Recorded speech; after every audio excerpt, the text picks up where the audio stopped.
ask you a couple questions that he posed to us last week. And those two questions from last week's workshop were, number one, what do I believe? Not think, feel, want, read, or have been told about God or a higher power. What I actually believe. And number two, the question is, how do I behave in light of what I believe? So I want you to think about your current behavior. And tonight, Herb is going to talk to us about, I think I'm going to get this right, Herb, faith and decision, exploring step 2 in yet more detail. This is another step in our series of discussions that will continue throughout 2022, centered around practicing the 12 steps to achieve emotional sobriety. Tonight, you've got Herb. So enjoy. Thank you very much, Susie. My name is Herb, and I'm an alcoholic. We all come to a 12-step program because of our suffering in some form of addiction, substance addiction or process addiction. I talked about both of those. Last month, I had 2 sessions. The first session was on addiction. The second session was on unmanageability. This is the real problem. The best kept secret in the rooms, and that will be my theme for the year. Unmanageability, the best kept secret in the room. And what does it mean in the big book at the end of step 9, at the beginning of step 10, when it says we enter the world of the spirit, we have recovered, but we're not cured, and we have a daily reprieve.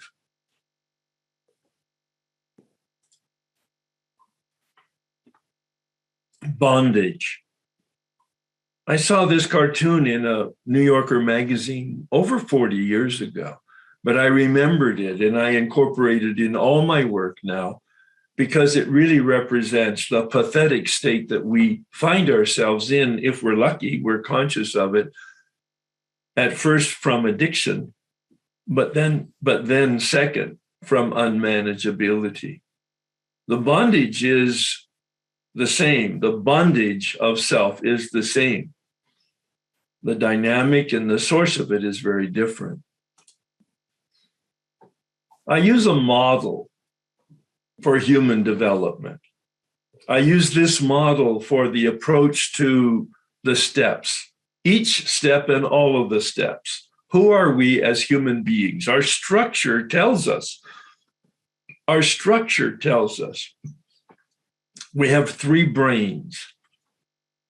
The first brain that was developed for the survival of our body, the brain stem, that lizard brain. The second brain was our emotions, that limbic system that allows us to survive through fight, flight, and freeze. And the third brain, our cortex, which incorporates our ability to be conscious. Mind, there's an open mic, please close it. To be conscious, to reflect on, to transcend ourselves, to know that we know. But the more important part, the key to unmanageability is the will. The more important part, the key to steps 2 and 3 is the will. In unmanageability, I speculated based on the material in the big book that our will is defective. Bill says on page 62, my will always choose me. I'm paraphrasing. At the top on page 62, selfishness, self-centeredness, that's the root of our problem. This model is key to understanding step 1. Body and mind are the problems of addiction. Unmanageability, the problem underneath unmanageability is the problem of the will. And we enter step 2 in order to deal with that. The solution is a spiritual solution. I use the word relationship as a synonym for spiritual. Relationship. Steps 1 through 3, a relationship with power. I use the term alignment. Please get used to it in my conversations. It's not in the big book, alignment, that word. But it will be key to understanding and practicing step 3. And then the balance of the steps. Alignment with reality.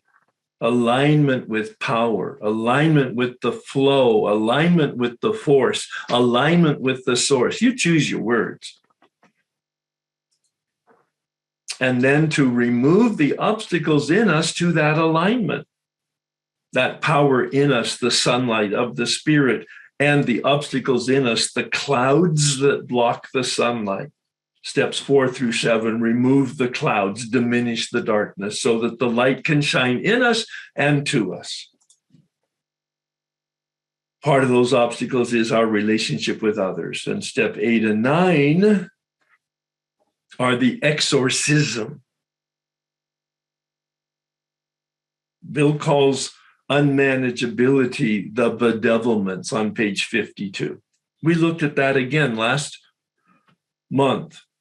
The second discussion that you invited me to have was on unmanageability. The behavioral description of unmanageability is page 52, the second paragraph.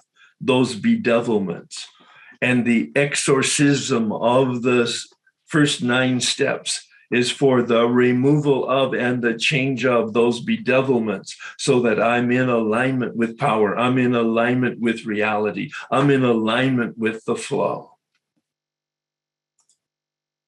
And then I live that way. Bill says we enter the world of the spirit, page 84, as we come out of step 9, finishing step 9, as we enter the world of the spirit, step 10. He says, we commence this way of living as we cleaned up the past. As we do step 9, we need all the power we can get so that we engage in step 10 to keep the channel clear. We engage in step 11 to fill the channel with light and with power. And we live our lives based on principles, guidelines, and guardrails for our behavior, especially in helping other people, our way of living, as we clean up the past. Here we are at step 2. I'm going to spend 2 sessions on step 2. This first session is going to be a recap, not a deep dive by at least my standards. My deep dive takes a month and a half on a weekly meeting. It's recorded. It's on the YouTube channel. My Tuesday night workshops. I've done them for 25 years on Zoom for the last couple of years. I have a podcast that's audio in 2020, and I have a Zoom recording that's video with PowerPoint for 2021. They're both complete, 50 sessions, taking a group through the steps out of the big book, week by week by week by week. And we spend 3 months on the first step. Yeah, unpacking the body problem, unpacking the mind problem, unpacking the will problem.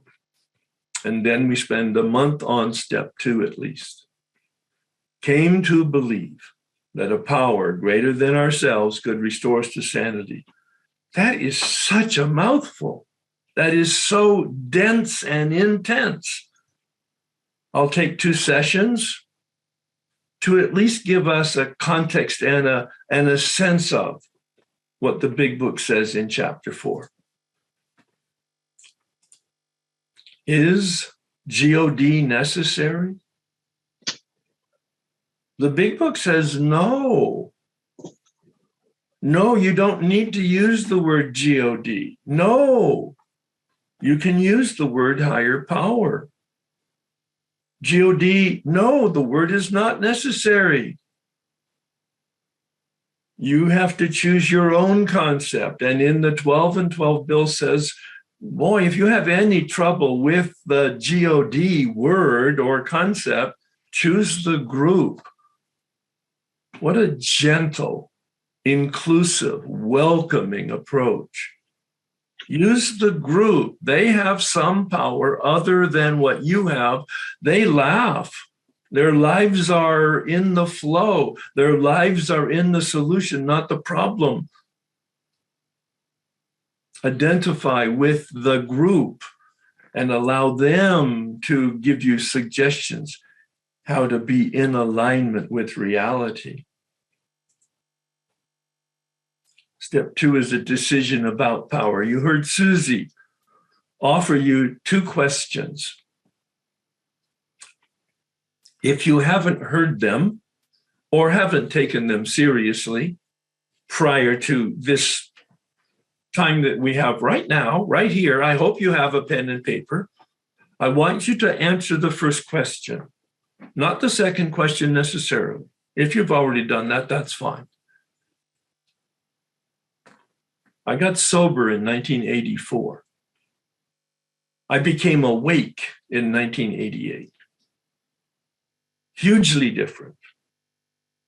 A story for a different day. Trust me. I got a sponsor when I got sober, and I was going to AA. I went to AA 3 months after I got sober.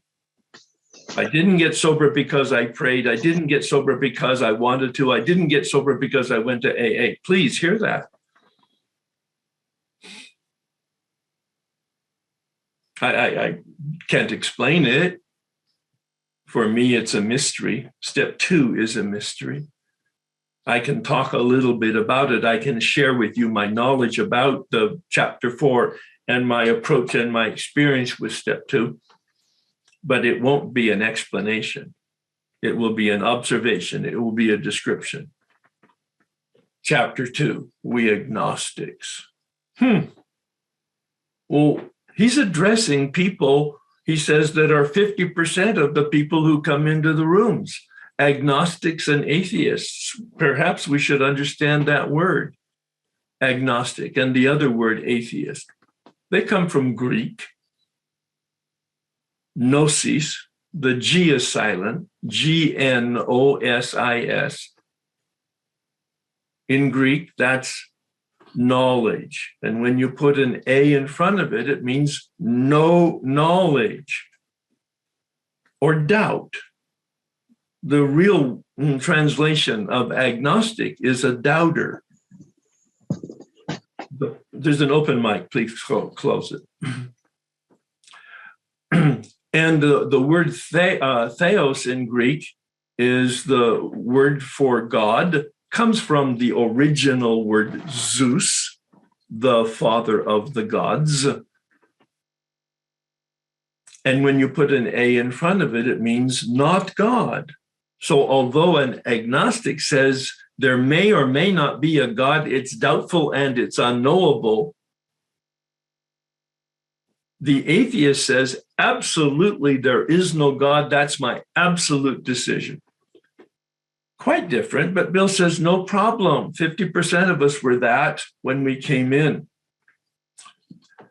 You see a phrase on the PowerPoint that says decision. That's not from the big book. It's not that clear in the big book until, in fact, you spend some time with it and have some guidance from what I call a big book mechanic, a person who understands, has knowledge of, and has experience with the big book and the suggested step process. In 1988, I engaged a man to be my step guide, to take me through the steps out of the big book. It wasn't my sponsor.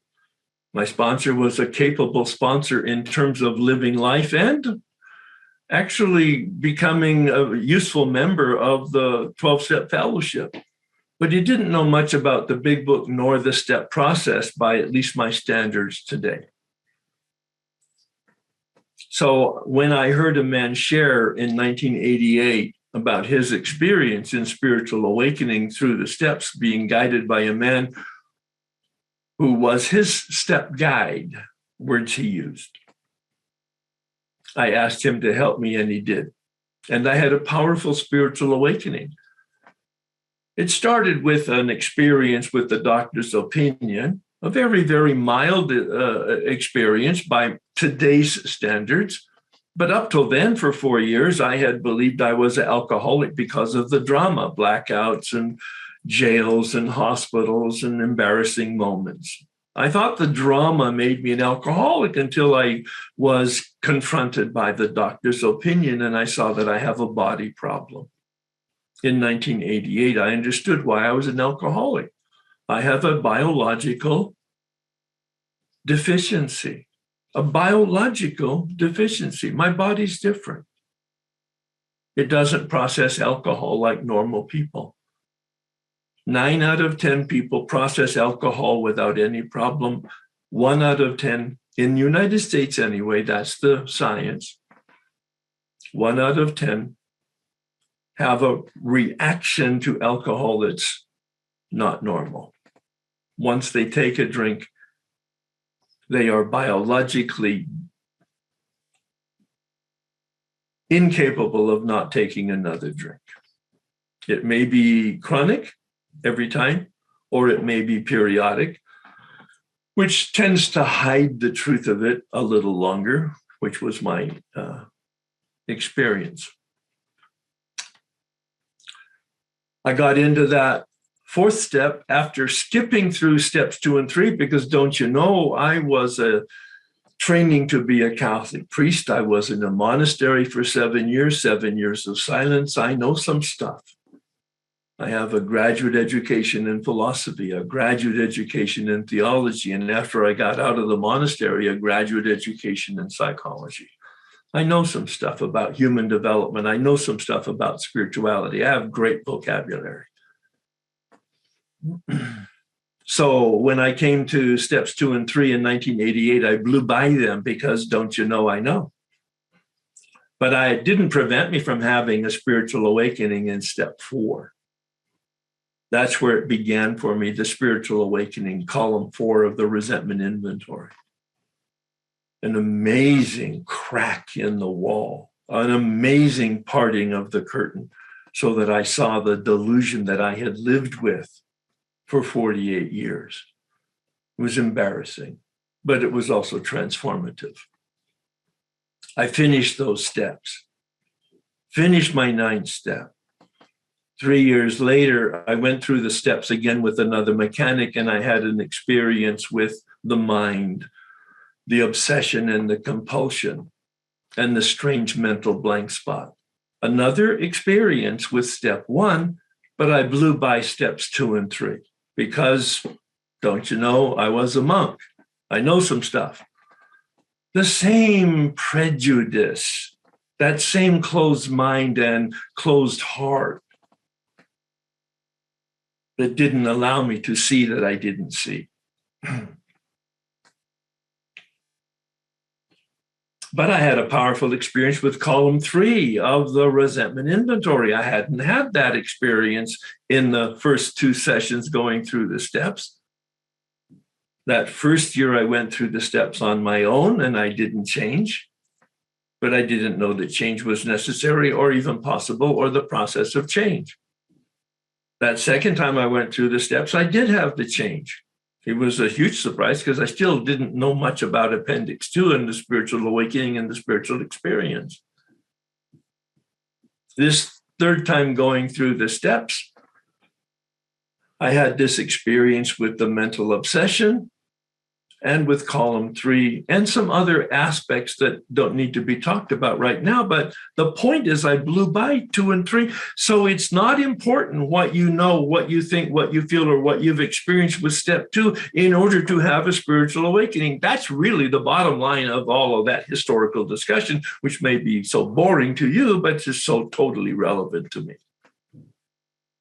The point is, I didn't need to know properly. I didn't need to feel properly. I didn't need to think properly in order to have a very effective spiritual awakening. But that next time I went through the steps in 1994 with another mechanic, it took 2 years to go through the steps. And he asked me at the beginning to incorporate that set-aside attitude and the set-aside prayer, which you've been introduced to here, if you don't know about it, initially by how we opened up our meeting today. A prayer for spiritual intervention.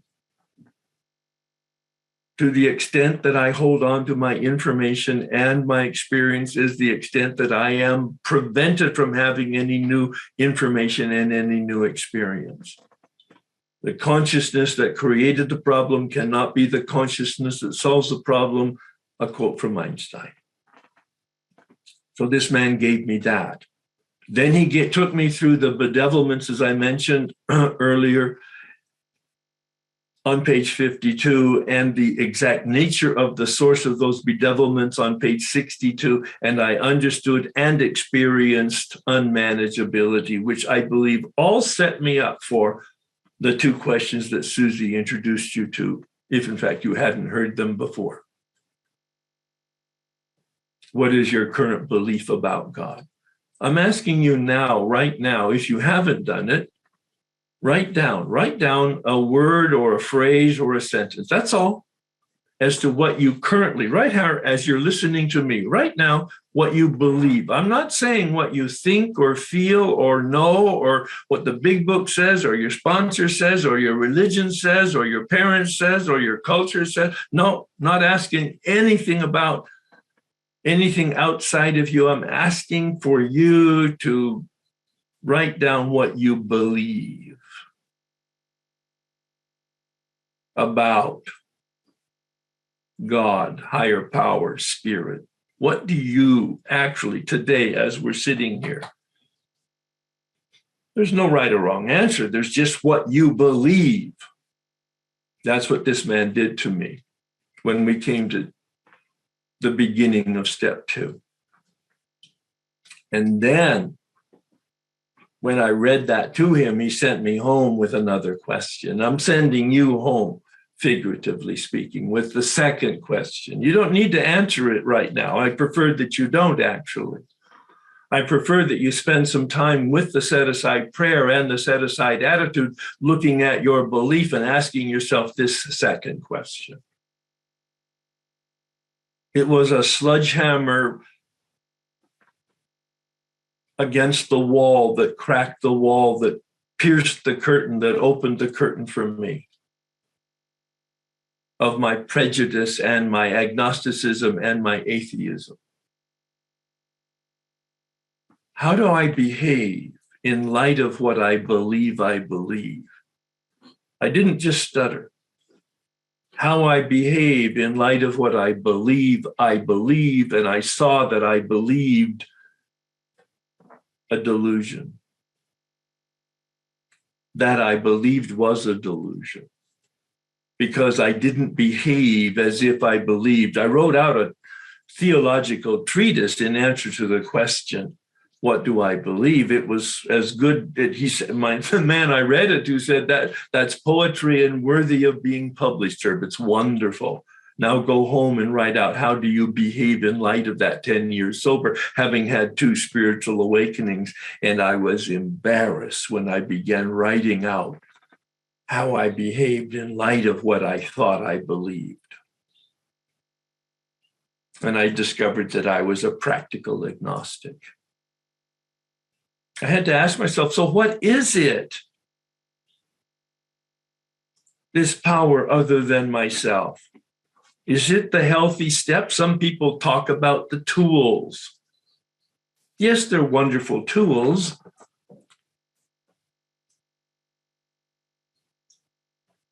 But we're missing the point if we think that we can, in fact, apply the tools and get free of our addiction.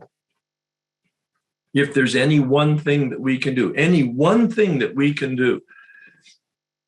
to deal effectively with our addiction, we're not powerless.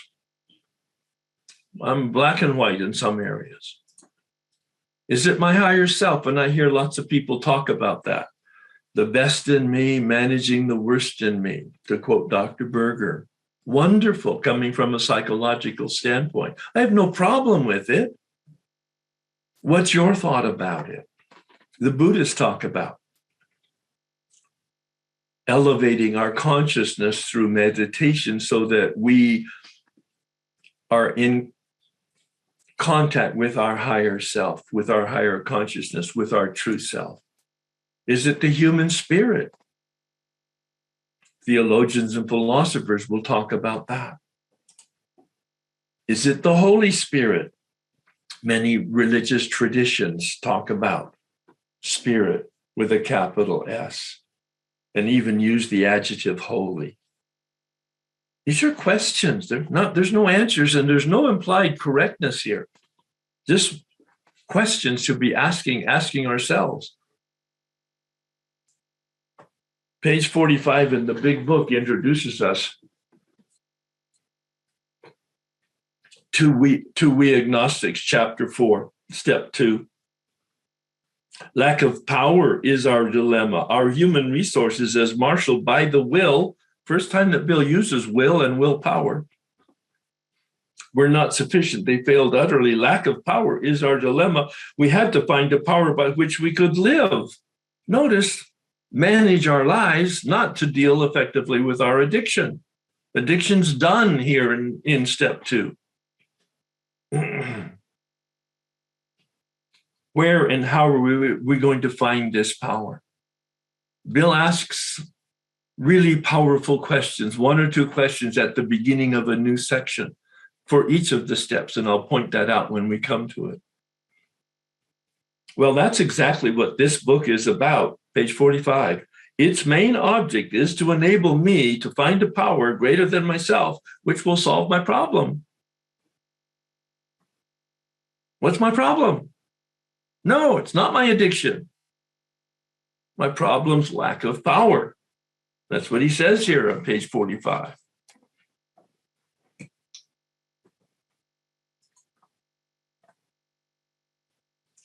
This comes from Dr. Berger. Some of you may have seen it. This, he calls it the organismic life force. What brings an acorn to become a 100-year oak tree?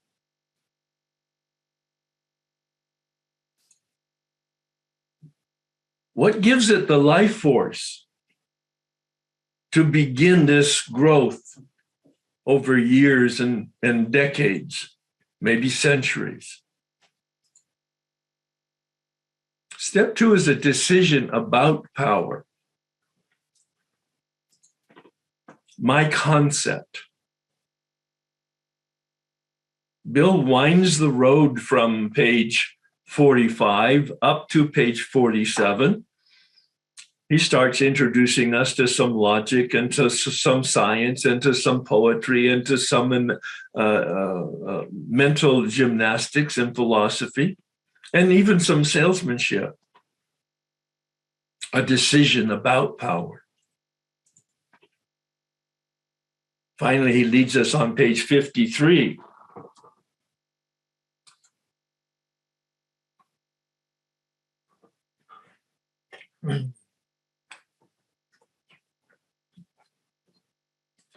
Where he asks another question. There's lots of material in the book I'm glossing over. But on page 53, he says, when we became alcoholics, crushed by a self-imposed crisis we could not postpone or evade. Step 1, crushed by a self-imposed crisis we could not postpone or evade. We had to fearlessly face the proposition, either God is everything or else God is nothing. Translate. Whatever this reality is we call G-O-D, it must be everything, or there is no God, there is no reality. Infinite. Infinite means not finite. Infinite means immaterial. Infinite means no beginning and no end. Either God is everything or God is nothing. And then what I found the most powerful contrast. God either is or isn't. What is your choice to be? What is your choice? We are confronted with the question of faith, he says. Arrived at this point, we were squarely confronted with the question of faith. We walked far over the bridge of reason, but we couldn't get to the other side because the bridge was incomplete. Think of a bridge in your geographical area, and you park your car and you walk across the bridge thinking you're going to get to the other side, but in your case, the bridge is only 3/4 complete, and there's a 1/4 gap in the bridge. And you're standing on the side of the bridge that's complete, looking at the shore, and you can't get there. That's where I figuratively come up with the leap of faith that the existentialists in the 19th century talked about, that leap of faith. Bill calls it, on page 47, this willingness to believe is the cornerstone. He introduces to us a spiritual arch through which we walk to a new freedom.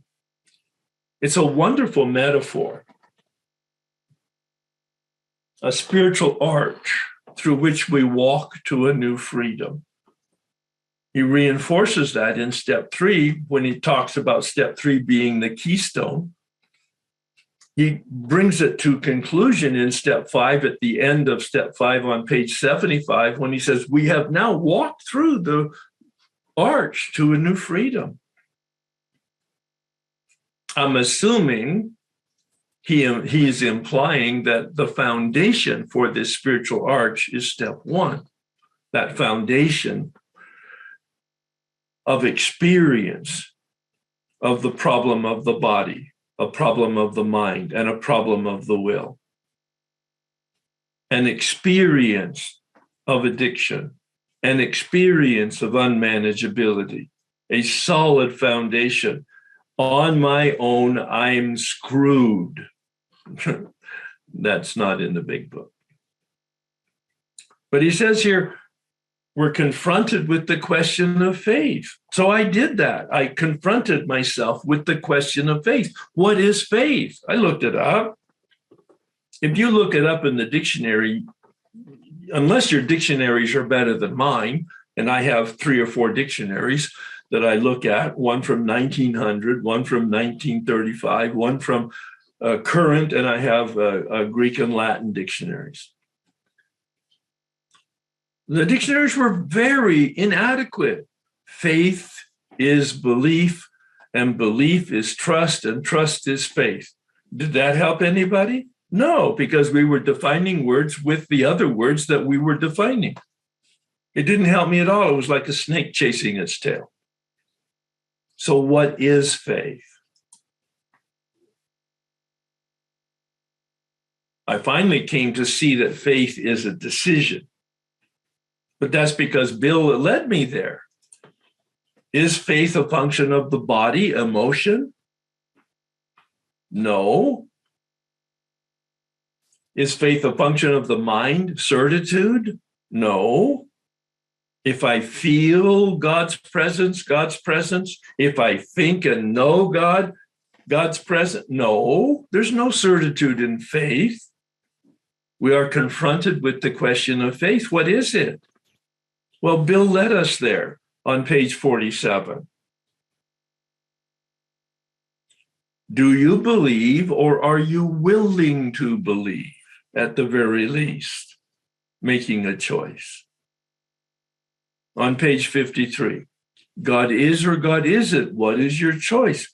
Oh, my choosing mechanism is my free will. I can choose that there is a power, or I can choose that there is no power. There's no knowledge in the mind or certitude with faith. It's completely the opposite, in fact, of knowledge, faith. There's no feeling with regard to the body. It's ephemeral. Feelings are biochemical reactions to my perception of reality. There'll be bad feelings, there'll be good feelings. There'll be unhealthy feelings, there'll be healthy feelings. Based on my perception. It has nothing to do actually with reality as it is. It's my perception of reality. But my free will can make a choice. God is or God isn't.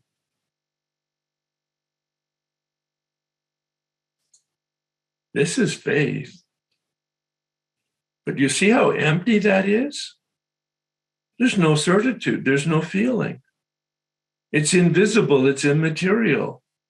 I make a choice and nothing happens. It's empty. It's dark. It's thin. There's no substance to faith. My mind says, however, based on my experience with step one, unless there's a power other than myself, I'm lost, I'm hopeless, I'm desperate. So my mind says, you know what? I'm going to accept it, what Bill says, God is or God isn't. I'm going to go with God is. My mind's going to accept that. That's my belief. My acceptance of what my will said is, in fact, my choice, my decision. And then my body translates that into action, and that's trust. This took a while. It took some dictionary work. It took some meditation and prayer. It sounds complicated. I don't believe it is. Spend some time with it. Faith is my choice, my decision. God is. My belief is I'm going to accept that and then live my life as if it's true. And that's my trust. Came to believe, listen to the step itself. Came to believe that a power other than ourself. Came to believe. My total experience, 10 years sober, it didn't prevent me from having a spiritual awakening. It didn't prevent me from staying sober. This agnosticism that I had, this practical atheism that I had. But now I was able to make a choice and to live as if. I confronted it a little bit more in meditation over the next several years, quite frankly. Well, what is it? Is it like fish in water? Fish doesn't know that they're in water. If you asked a fish about water, they would say, what's water? And yet they can't live outside of it. At first, I liked it, and then I didn't, because it's got a dualistic attitude toward it. That is, fish and water, God and me. I came across another metaphor, the ocean and a wave. Let's assume that wave is 300 feet high and it lasts for 30 days, a tsunami. The wave is not the ocean. The wave is separate. It has a completely independent life from the ocean. Like the ocean, it is water, but it has its own identity. It's a wave. It's a 300-foot wave, and it lasts for 30 days in this story. But the wave is not the ocean. I've come to a non-dualistic attitude about this reality. This is my decision. Each one of us, it's incumbent on us to choose our own metaphor, our own word, our own concept. The wave is separate, and yet the wave is not the ocean. The wave is not the ocean. I am not God. I'm very clear. I did a fourth step in 1988, which penetrated my narcissism. And I found that although I am the center of my life, I am not the center of life. It was embarrassing that I even had the delusion created by my narcissism and other influences. But when I did this work, I could see I am not God, but I am not God. It's not Herb and God. It's Herb. It's God as Herb. Rather than being in the bondage of this self-centeredness, I realized that all I needed to do was drop the bars. There's no ceiling. There's no walls. There's no floor. The bars are the same if I'm looking through them and holding them by my hands. I'm in prison. But the prison is of my own making, and all I have to do is drop the bars. I got that insight when I began doing the steps. Step 4 in 1988, the balance of it came as I finished those steps. Step 2 came to believe. It's a process.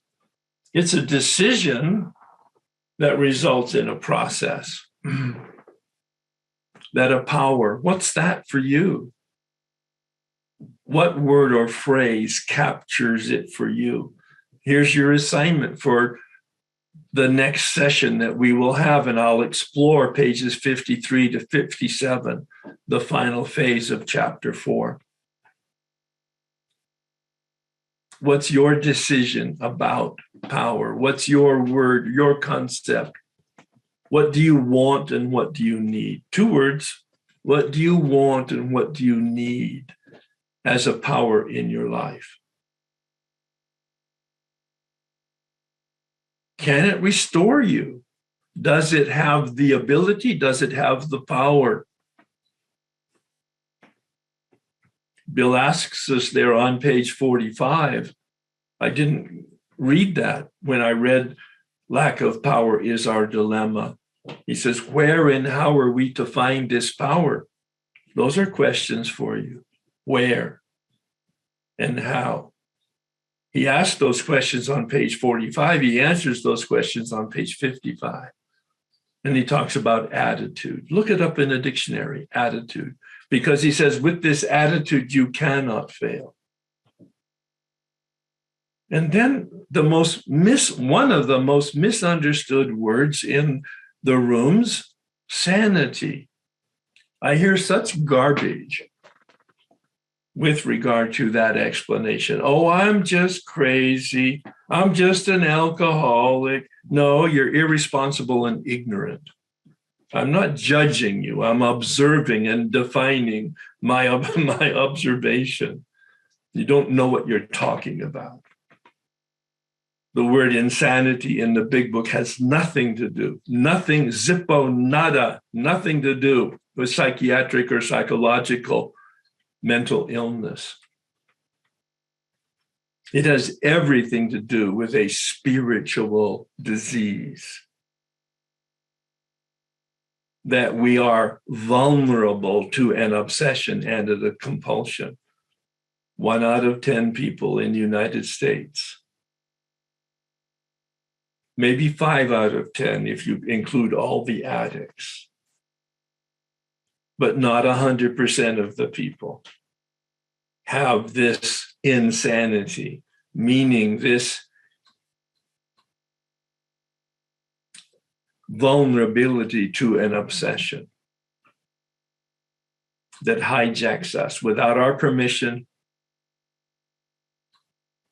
and without our consciousness.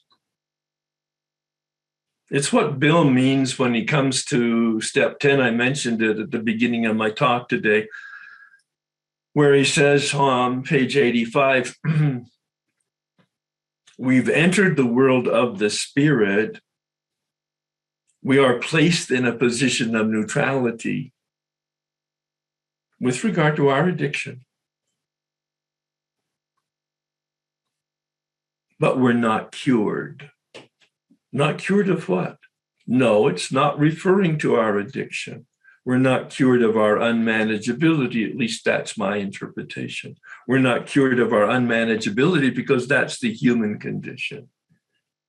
Lack of power, lack of willpower, lack of the ability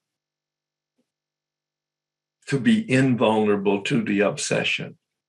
We have a daily reprieve from the obsession as long as we're connected to power.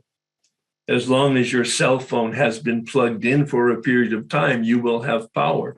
If you don't plug into power, you will lose your power of your cell phone. If we don't plug into power on a daily basis, 10, 11, and 12, we will not have the spiritual shield that will protect us, and our vulnerability to the obsession and the compulsion will return, and then we will be back in our addiction. Jim's story in the big book explains what Bill means by sanity and insanity. Look at page 37. Look up the word sanity in a dictionary. Perhaps yours will show that sanity comes from the Latin word sanus, S-A-N-U-S, which means health. And insanity merely means lack of health, unhealthy. Page 37, unhealthy thinking, a lack of perspective, unrealistic, vulnerable to the obsession.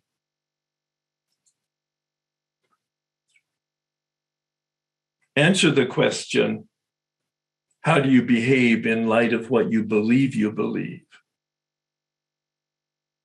Answer the question, what power do I need? What power do I want? What is my concept? My concept, not the book's concept, not my parents' concept.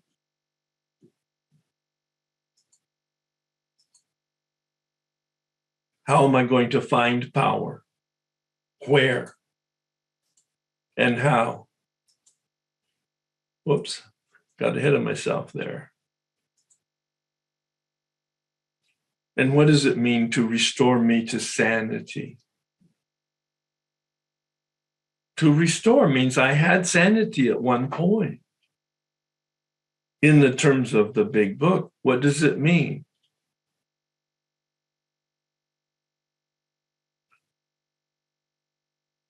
You can look at Bill's interpretation of insanity on page 37. You can look at the answers to the two questions on page 45, where and how are we going to find this power, on page 55. Spend some time. He has 2 paragraphs. Bill is hardly ever redundant in the big book. When asked about the difference between character defect and 6 and 7, character defect and the other word, Bill says, oh, there's no difference. I was taught in the English language not to use the same words in consecutive sentences. Why then is he somewhat redundant on page 55? It must be that this concept is so important that he had to say it twice, a little differently, but still giving us the same information. Answering that question, where and how. 2 paragraphs, almost redundant. All right. That sets us up, I think, for the next discussion in a couple weeks. I'm done, Susie.